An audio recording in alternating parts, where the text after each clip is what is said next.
Lalu bagaimana orang-orang Kasep Rabi atau lajang lapuk ini menyikapi kenyataan yang mereka alami?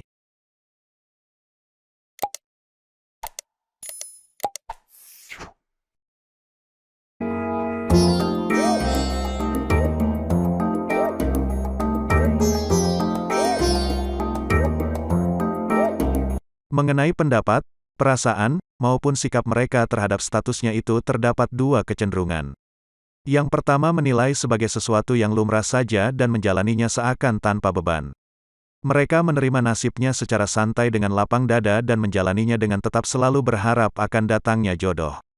Namun ada juga yang mengalami depresi, bahkan mengantarkannya harus berkonsultasi dengan psikiater. Dan beban ini lebih berat dialami perempuan dibandingkan laki-laki.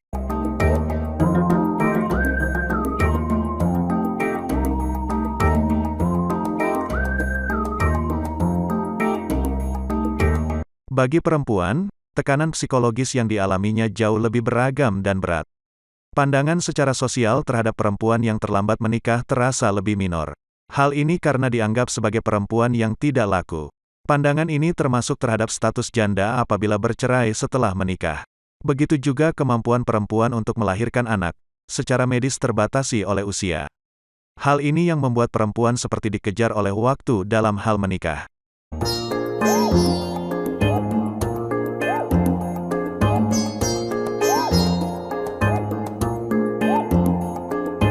Begitu juga dari segi siklus biologisnya, mendorong perempuan berhitung secara lebih cermat tentang target waktu menikah.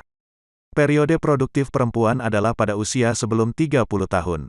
Pada masa modern sekarang ini, perempuan cenderung memiliki semangat dan idealisme yang sangat tinggi tentang perencanaan masa depannya. Oleh karena itu, biasanya perempuan membuat batasan usia 30 tahun untuk memuaskan diri, sebagai lajang, baik dalam bentuk kerja dan karir maupun melakukan aktivitas lainnya.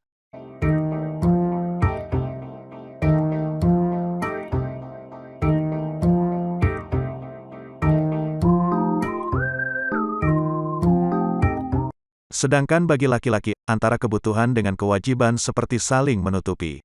Tidak sedikit laki-laki yang memilih menunda menikah sebelum merasa mampu secara mantap mendapatkan penghasilan yang dapat menghidupi istri dan anak-anaknya kelak.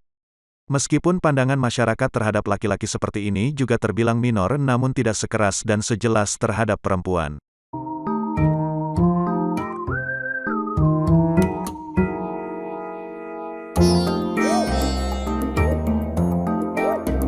Berdasarkan berbagai keterbatasan di atas serta didukung pengalaman berinteraksi dengan para jomblo yang mengikuti Biro Jodoh, setidaknya terdapat 3 kecenderungan sikap berdasarkan pengelompokan usia para jomblo.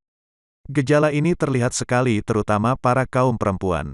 Bagi perempuan yang berusia sebelum 30 tahun cenderung selektif dalam memilih pasangan.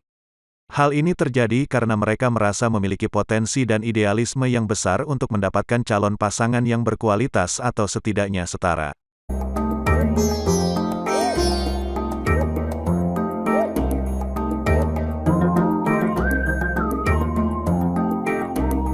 Untuk perempuan lajang yang berusia antara 30 sampai 40 tahun, mereka mulai menanggalkan idealismenya dan cenderung bersikap lebih realistis. Mereka telah menurunkan berbagai standar, syarat, maupun kriteria terhadap calon pasangan hidup yang diharapkannya. Tekanan batin atau stres mulai menghinggapi wanita lajang pada periode usia ini. Istilah "asal cocok" muncul menjadi slogan utama dan mengenyampingkan berbagai persyaratan lainnya. Keanggotaan di biro-biro jodoh kebanyakan didominasi oleh wanita dengan usia pada periode ini.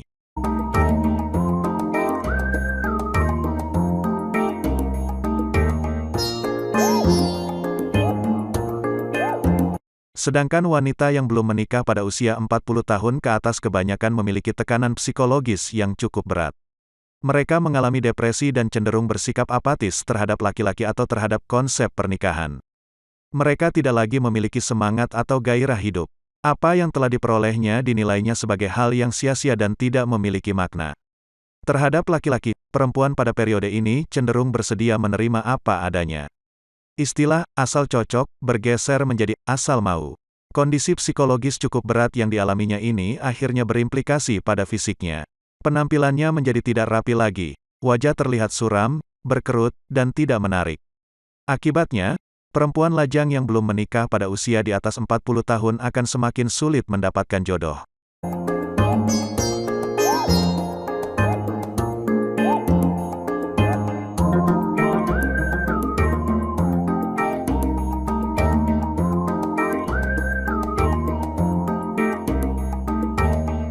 Sejumlah kasus memperlihatkan dampak atau pengaruh berantai dari fenomena terlambat menikah ini.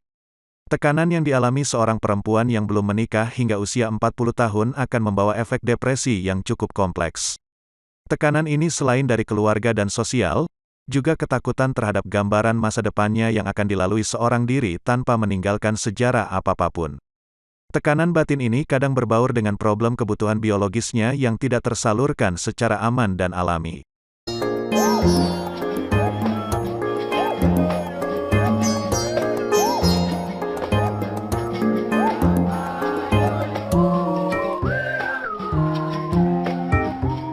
Dari sejumlah konsultasi maupun kasus yang terjadi, tidak mudah memahami fenomena terlambat menikah ini. Lebih-lebih pada perempuan, memang tidak sedikit perempuan melajang karena terlalu asyik mengejar karir sehingga ketika sudah mendapatkan harta dan kedudukan tidak ada laki-laki yang berani mendekat. Ada juga perempuan yang patah hati dan memutuskan menutup pintu hatinya bagi laki-laki hingga setelah sadar usia sudah terlanjur uzur. Tidak sedikit pula kasus ini terjadi karena faktor fisik atau penampilan.